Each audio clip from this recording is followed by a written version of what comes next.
Hi folks, this is all the fruit, and I want to show you what you can forage in the beautiful city of Heidelberg in Germany in November. Here a really nice and big flowering quince shrub, almost 4 meters tall. Most of them don't get over a meter or so. The kids, the little kids on the block who also built their little huts, they have foraged the fruits. I don't even know if they know they are edible. When we were little we used to bite into them. Flowering quince is quite a nice fruit. Actually, in warmer areas, yeah, it is used as an ornamental for its beautiful flowers and beautiful yellow fruits. The flowers are bright red or sometimes pink or even white. But in more Nordic areas, like in the Baltics, in northern Russia or northern China, where normal quinces don't grow, this one is totally a standard fruit shrub. Very nice and pleasant aroma, also nice sourness. Very valuable fruit for really cold climates. I used to do a lot of things with it, but not so much in the last years anymore. That the flavor is really nice, but it's a bit, yeah, the sourness is a little bit strong, so I like to mix it with cinnamon. The mildness of the cinnamon and the sourness of the flowering quince and the flavor of both, they combine really well. Physalis alkekenyo, the lampion cherry. Fruits have been ripe for a couple months, but they will hang on the plants for much longer. Here the calyx has already been completely, well, only the fibers of the calyx are left. You can see the beautiful little fruit in the middle. This one is very small. I was always told that those are horribly toxic.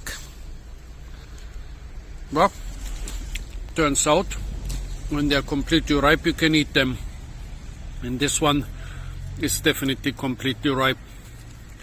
It's good that the fruit remains edible and forageable for months after ripening. The last 2 or 3 weeks have been pretty, yeah, cold and rainy. Actually today it's quite sunny, but it's supposed to rain later, and it also rained this morning. Yeah, I like the warm weather a lot more, the warm and sunny weather, but as you can see, I'm already dressed for the winter.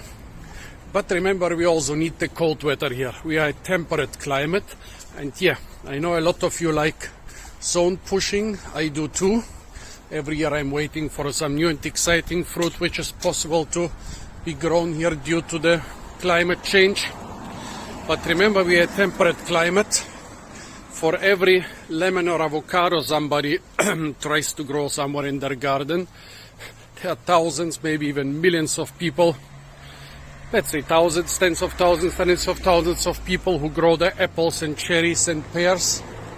And those trees not only need a lot of rain, which we are lacking here in the last years, severely lacking, but they also need a cold winter period. Without a cold winter period, the timing isn't right anymore. And also, without the cold winter period, a lot of pests are spreading. Climate change has brought us a lot of new and exciting pests which are destroying fruits in ways we didn't even know existed just a couple years ago. I love those little peach trees which pop up everywhere. Somebody has, well, not everywhere, but in many places somebody has tossed a peach seed. They are not true to seed. They are usually white-fleshed. The hairs are very spiny. They are very aromatic, but with a tinge of bitterness. So they are not the same as your supermarket peaches, but they are totally good enough and free and forageable. In warm years, tomatoes also make it. With this one, if you don't get a very mild winter, I doubt we'll get ripe fruits. Here on the sidewalk also people walk over it. Next to it a lot of edible stuff, for example the purslane. A little bit late for this purslane, but if you find some fresher one somewhere, even in November it's still good enough. What about rose hips? Those are some modern cultivar. The hips are not edible, but if you're lucky, you can get a rose hip from the rootstock. Here is one, but still unripe. Or you can get the wild or feral rose. Nope. All the ripe ones around here are bad. Here, by the way, somebody threw away an apple rest and an apple tree grew. And again, the flowering queens. Those are the more normal ones, like 60, 70 centimeters tall. And no fruits due to probably the drought this year. And what's this here? Guess here some birds spit out some ornamental apple. The thing there in the back seems to be an edible apple. Here an ornamental apple, and here some birds spit out. What is this? First I thought it's a cherry, but no, it's definitely something more apple-like. Not exactly sure what this is, but could be some hawthorn. All three plants have the potential to produce tasty fruits if they are left alone for a couple more years. This purple cherry plum reminds me, if I visit my farm, I might still find some of the last cherry plums of the year. They have an insanely long fruiting season. Down here the Oregon grape also has an insanely long fruiting season. You can sometimes find them fruiting out of season in spring and then in autumn. I have to nibble one or two. But basically, most people say you're supposed to cook them first or you'll get diarrhea. They always remind me how when we were little children, the bigger children used to blow those at us with blowpipes, and then we had to explain the purple spots on our clothes to our parents. Speaking of purple, here we have the blue blackberry, but yeah, its season is also definitely over. Lamb's quarters, some nightshade, but the nightshade is unripe. Here seems to be a blue blackberry, which is still good.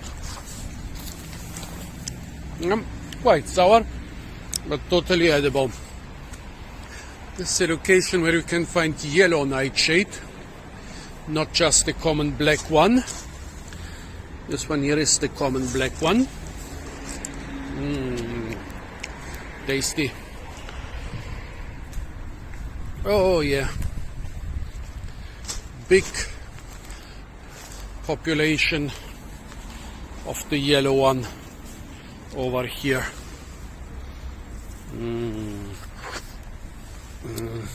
Good stuff.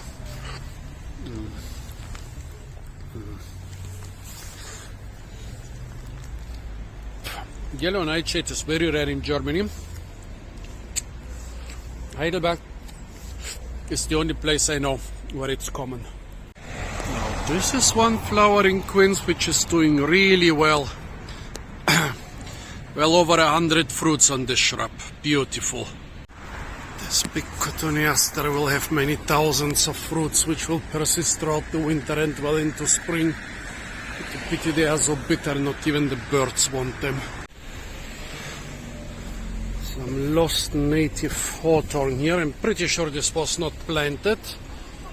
It grown itself, but seems like they are pruning it and treating it as part of the park. The fruits are edible. Another fruit that stays on the shrub throughout winter, but just it tastes like they have already been on the shrub for all winter. Yeah, I've had hawthorn fruit which tasted better in spring. Yet another little berry that stays on the shrub all winter is the firethorn. Those are supposed to taste good. Yeah, decent. Couple out of season flower bunches on the shrub. Some out of season unripe fruits. The fruits are more or less tasteless. I'm sure the seeds contain cyanide, so it's better not to eat them fresh. Couple will not kill me, but be careful. And here, by the way, some other tomatoes. Yeah, summer was long and hot, so a lot of fell tomatoes grew from where people dropped tomato seeds. Cana edulis. Seems like the fruit are ediblish, but it gets the name from the edible tubers, which I don't want to dig out because people will be sad.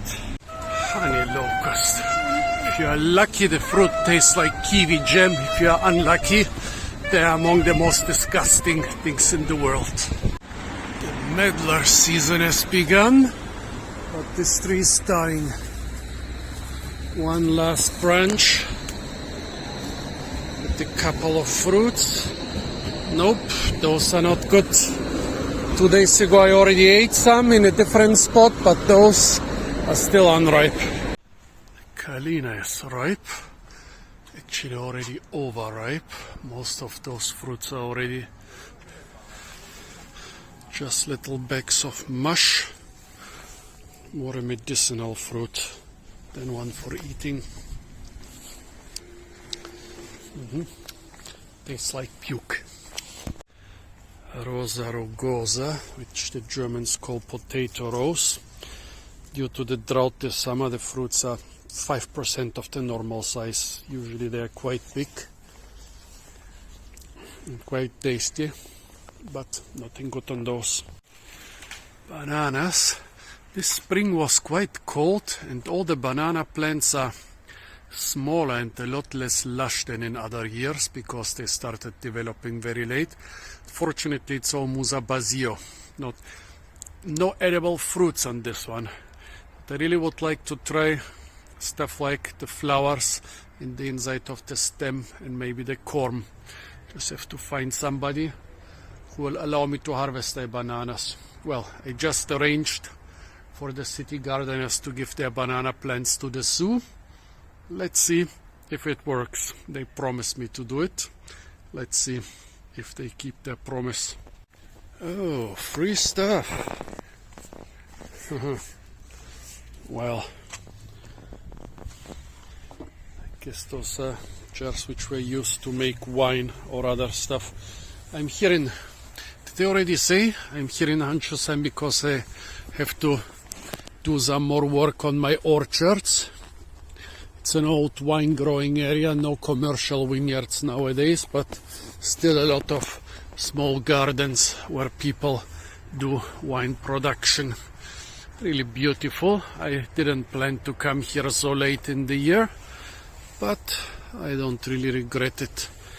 Yeah, blackberry season is over. But some of them are still edible, but barely. Fox grapes, they just have a couple.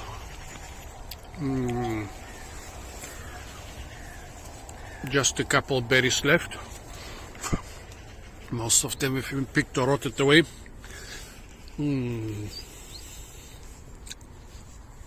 But those are nice and sweet.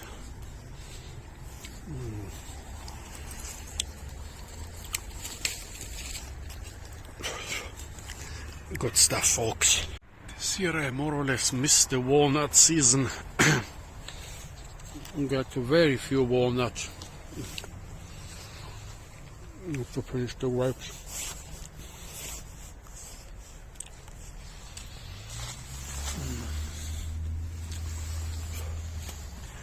Such clean walnuts have become quite rare. Nowadays most of them are black and disgusting. A lot more of them in this garden. But I'm out here on the country road. Guess it's gonna be just one walnut for me. Nope. Oh, here two more.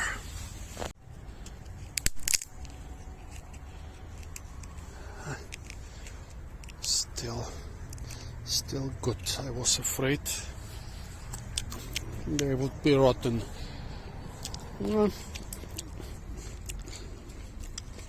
Already smelling a bit overdue. That's still tasty enough. The Oberlin grapes are gone. They have fox grape hybrid, but the skin is very thin, so they don't last as long as the original fox grapes. In Germany, Steckhorn sumac is just used as an ornamental, but actually the small red fruits are edible and they produce a nice sourness. However, they are very hairy. Those are not too sour, but at least the hairs are soft. These are the rose hips that ripen soft very early. Most of them also got rotten already.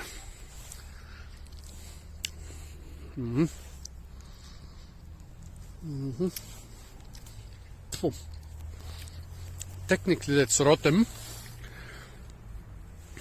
But still, it was nice, sweet and sour with a typical rosehip flavor.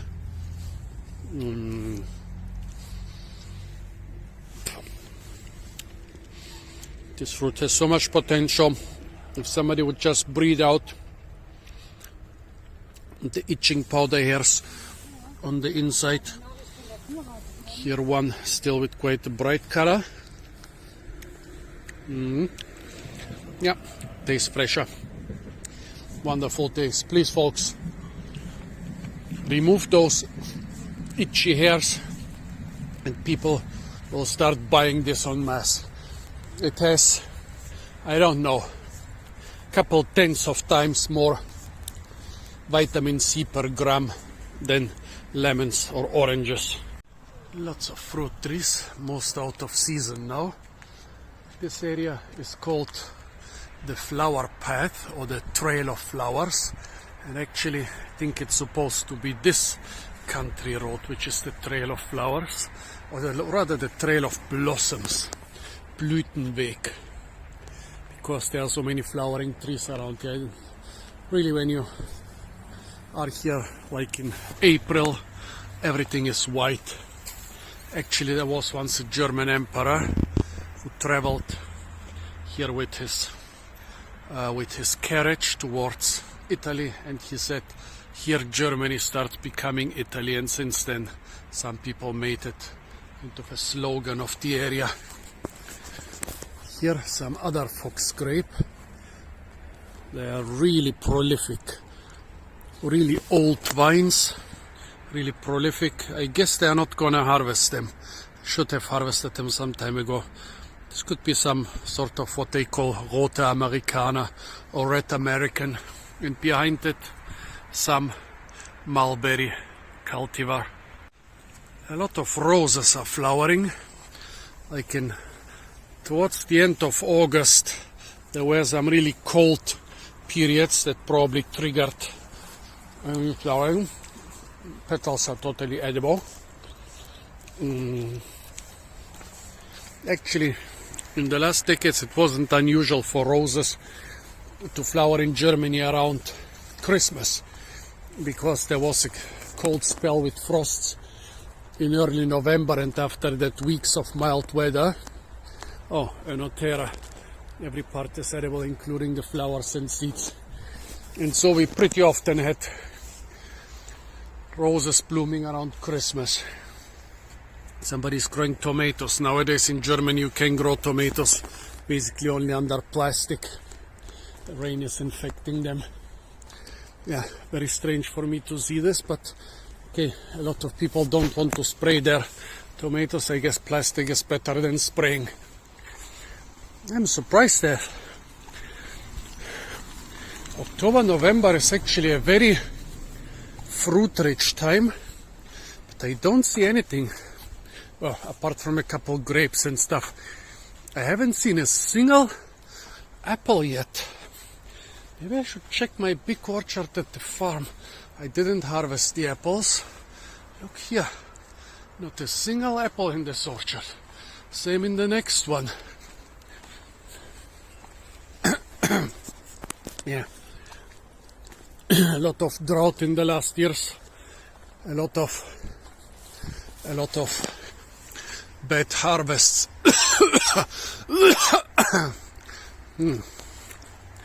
Beech nuts. A lot of fruits on the ground. It's a close relative of the chestnut. However,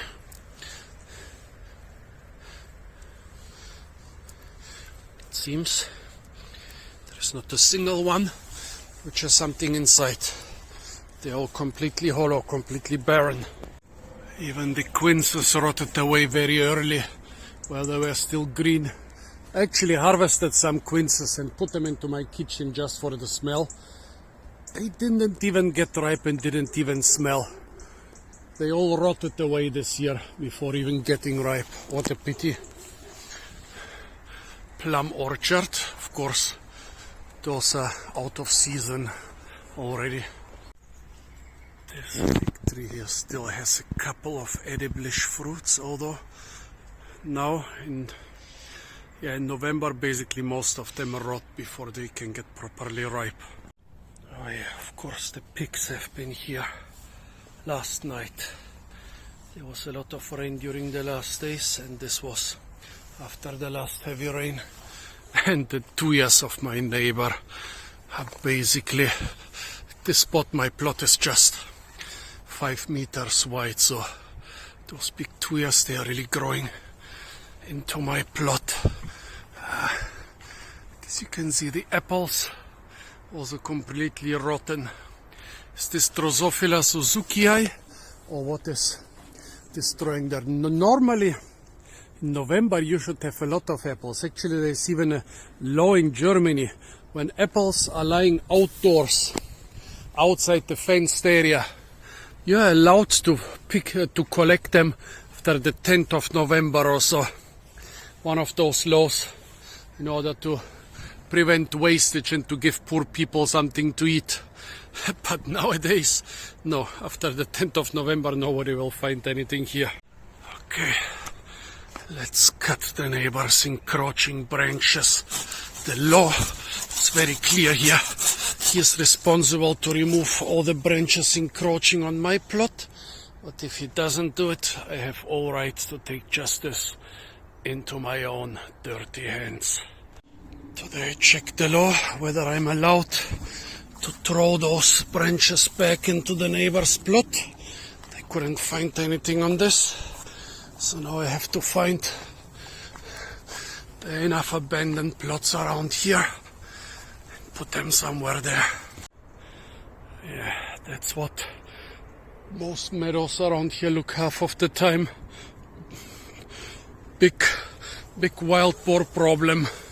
Wild boars are native to this area, but since they became radioactive after Chernobyl, and they still are, and since there are fewer and fewer hunters, and they cannot sell the radioactive and also tapeworm infected wild boar meat, most of them actually don't bother to hunt too many wild boars, and so they're a pest.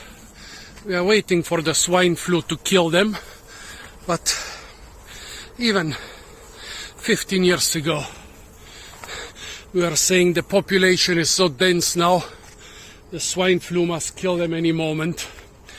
Since then, population has increased again. By the way, this here, this little house is one of the quite traditional sheds of this area. It's basically made for you to store your tools in there and to sit in there during rain and stuff. It's not meant for leisure. They are quite traditional. They are called Weinbergshäuschen. Very traditional in many parts of Europe. Here the wild boars created a staircase in a destroyed rubble wall. Wow. Okay. Nobody's gonna complain here. No one has been taking care of this plot for decades. The plums are out of season. Here there used to be a very good fox grapevine. You will mostly find fox grapes in those abandoned plots because they survive without spraying. But a couple years ago the vine started withering. It's still here. Here you can see it, but it's not producing anymore. Prunus mahalep, a wild cherry in Mediterranean and sub-Mediterranean and semi-desert areas, growing wild in the warmest and driest parts of Germany. Overgrown by old man's beard. Old man's beard is very invasive in different Anglo-Saxon countries, like New Zealand and the US. It's native to Germany, that's why nobody is noticing it's invasive here too.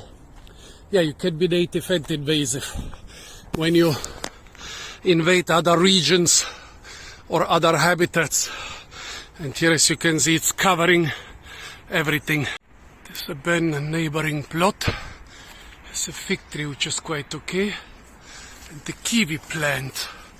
However, everything is so overgrown, don't even see figs or kiwis, but even if I saw kiwis, wouldn't be able to reach them. Wanna see my traditional Weinbergshäuschen? Basically every plot used to have something like this. Almost every plot used to have something like this. And almost every plot used to have a funicular. Basically 2 wheels with a metal wire.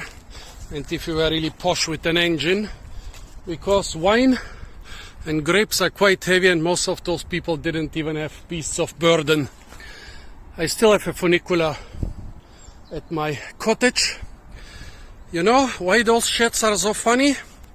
They are so typical for many parts of Europe, like in parts of Italy you have the truly like cone-shaped, really beautiful little vineyard houses.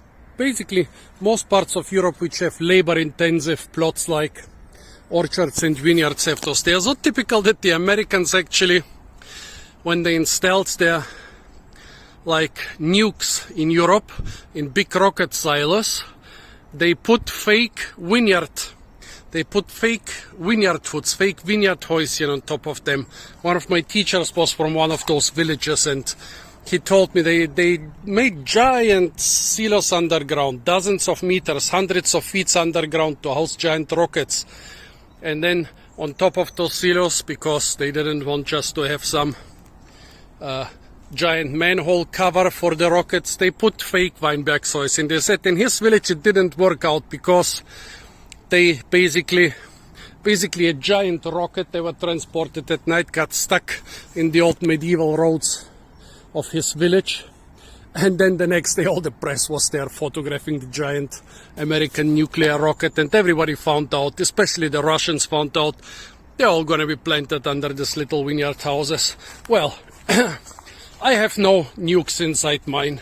Let me show you what I have inside. Well, there is some animal in here, it pees and it produces some very irritating stuff. Yeah, I even have an attic here. There must be a deer skull somewhere there, but without antlers. I also have a basement. That's where I do not keep my nukes. And I have a couple wires and poles, which, yeah, not even using them because I have no wine or fruit trees here. And of course a couple tools and random stuff that gets brought here from time to time, like this cash box. This cash box which I fished out of my water reservoir. I guess somebody stole it and then hid it where it would not be found but would be decomposing quickly. Yeah, taking good care of my little shed because, well, not only is it my only shed on this plot, but also it is kind of historic. The plot belongs to the city and they say the shed is worthless, but I say, nah, it's historic and it's nice. I'll maintain the roof and the other important parts. Actually 15 years ago they hit it with a bulldozer and moved it like a couple centimeters or a couple inches, but it's still standing strong.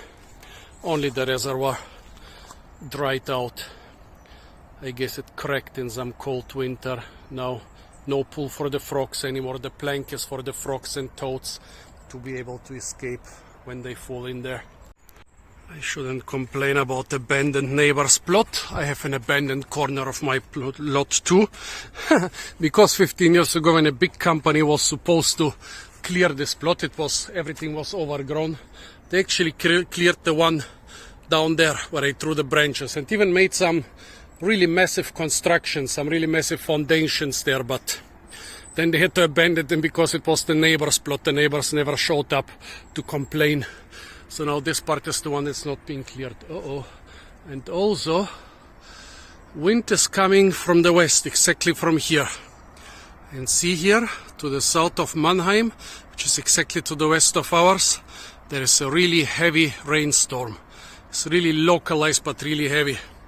We have to get back to town before it reaches us. I think it's still about 25 kilometers or almost 15 miles away. So I have less than an hour. So let's get to work. Cannot even complain about the neighbors. This dead tree here is mine, this blackthorn tree. Have to get rid of it. So the dead blackthorns are taken care of. Let's see if there is more work or more edible stuff further up. Cannot even go and steal something from the neighbors. Their plots are just as empty as mine. Yeah. Apart from a couple rose hips, I see absolutely nothing edible. Wonder how this tree trunk ended up on my clean plot. Well, wild boars, they are tanks. They move around, they chase each other, they rummage and forage, and with their noses they bump even heavy stuff around. This one is like 2 meters, 7 feet long, about 20 centimeters thick. What would this be? 8 inches. And they moved it. Now I have to move it back or suffer it rolling around on my plot. I thought this was fir, but no, it's some super heavy conifer. Doesn't help that it's full of water, but it's heavier than a fir is supposed to be. Also, they tried to cut it in two, but didn't finish the job. This was heavy. Almost nothing forageable. This here is either a giant blackthorn or some hybrid. No, actually, it looks strange. It could be some cherry plum, but cherry plum and blackthorn hybridize in order to produce all the cultivated plums of the west. In the east, Prunus salicina is the main parent. So this stuff could be cherry plum, but there could be also something else in there. Let's see if we can find some cherry plums. Not on those branches. Actually, November is a good time for blackthorn. November, December, after the frost, they get less tart. They're incredibly tart before the frost. But here there is nothing left. I think it's cherry plum anyway. This is cherry plum for sure. And it still has fruits. They are soft. Not rotten. Not even attacked by Drosophila suzukii. Sweet. Really soft and sweet, like jam. I always say it, the cherry plum is the most underrated fruit of Europe. Usually it gets ripe a week or 2 or 3 after most cherries. In June, if you are lucky, even in the beginning of May. You can already eat the unripe fruits in April. Yeah, it's one of the few European fruit trees where the unripe fruits are actually also tasty. So imagine April, well, this year it was more like late May. Okay, this one is infected. April, this one is also infected. This one is good. April to November. This one is also infected. Stupid Drosophila Suzuki. But still, I mean, this must have started infecting those in late May or early June. Some of them actually survived. Phew. Not many, but still, it proves again. Most underrated tree. Plants itself, nobody planted this one. It grew on its own. Has the longest fruiting season. Has fruits even when we have very bad years, very dry years, very cold years. Even when a frost hits, this area is very prone to late frosts.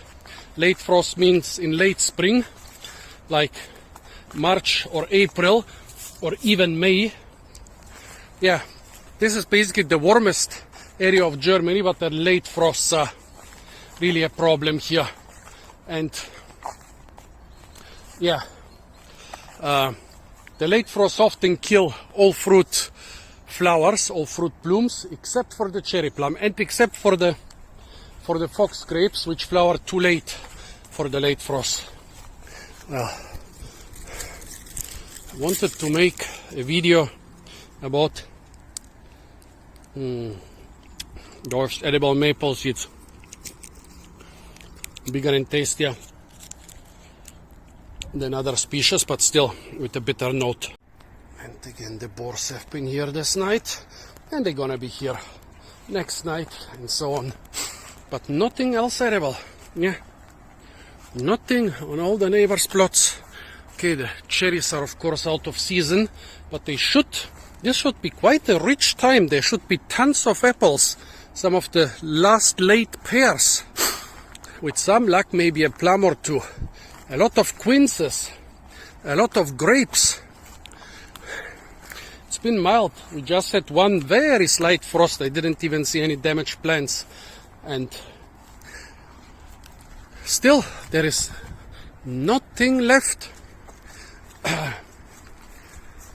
Not even blackthorn fruits. Yeah, this is a blackthorn for sure. One of the big, very unspiny variety. But nope, they're all gone. They're all gone. Not a good year. You know, the first like 1 or 2 of the drought years, we had a lot of fruits. Like very hot, very mild, very hot summers, very mild winters, a lot of fruits. They thought the fruit season in Germany has extended to 12 months a year. But this was because the plants were still strong after 2 very wet years before the first 2 drought years. Starting with even the second and even more the third drought year, fruits have become scarce, and the fruit season have become very short. I don't know. Okay, Drosophila Suzuki. Oh, there is a green woodpecker down there. Drosophila Suzuki has infected most of the fruits. Also, there were not so many fruits, so the birds and other animals ate most of the fruits. Also,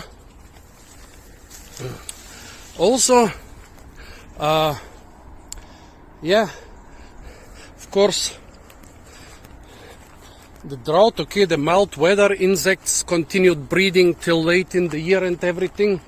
But still, it's surprising. This is still the fruit season, and there are no fruits around, especially no apples. Apples are the staple fruit in most temperate European countries, and most other temperate countries Europeans have colonized. Because apples, you can harvest them now, you put them in your basement, you can eat them till spring, you make them into cider, you make them into fruit leather, you make them into apple juice, into apple brandy. Look at that, there are like 2 tiny rotten apples on this one. And here on that tree in the distance, today I checked maybe over 100 apple trees. And this is the first one which has, well, I can see 5 or 6 apples. If I go there, I will maybe find 20. One tree with 20 apples in an area where apples used to be a staple and a commercial crop. Not good, folks. This Japanese fruit fly is really getting on my nerves. See those apples? This is prime apple harvesting season. Now people should be out in the orchards harvesting apples. This one still seems to be uninfected, but it's tiny and malnourished, and all the other ones are gone. Very, very bad. I haven't been here in this area for like 2 or 3 weeks now because I had work in other parts of Heidelberg without traditional orchards and small-scale gardens. I didn't notice how bad it was. 2-3 weeks ago there were still apples on the trees, but they rotted. They rotted very early. That's bad. I mean, okay, Germans are rich. They are not gonna starve like they would have 200 years ago after bad harvests. But it's bad for the animals. They need the fruits. And also it's quite bad for people because they also are kind of fond of their garden fruits. Here, by the way, the temperate oregano, can use it just like the Mediterranean one, but it grows in temperate areas. Yeah, bad. It's really strange. Climate change has really hit us hard, folks. The last 3 years or so, actually, a little bit since before I started making foraging videos, I noticed that the fruit amount and diversity throughout the world, Germany, Bulgaria, Italy, southern France, Spain, Portugal, the Canary Islands, Borneo, West Malaysia, and so on. We have very few fruits here, and it's continuing. It's getting worse. Don't need to get rid of those brambles. They will be almost rotten till the next time I have to cut the grass here. Yeah, very bad. Let's see. I'm gonna walk back and see if I can maybe find another thing or two, but have to keep this. This was a really strong localized rainstorm. Maybe localized on just 2 or 3 square kilometers, but moving my way, moving exactly my way. Today, the wind is not coming from the southwest like most times in Germany, in most of Europe. It's coming from the west. The storm was due west of me, so it's coming exactly towards Handschuhsheim.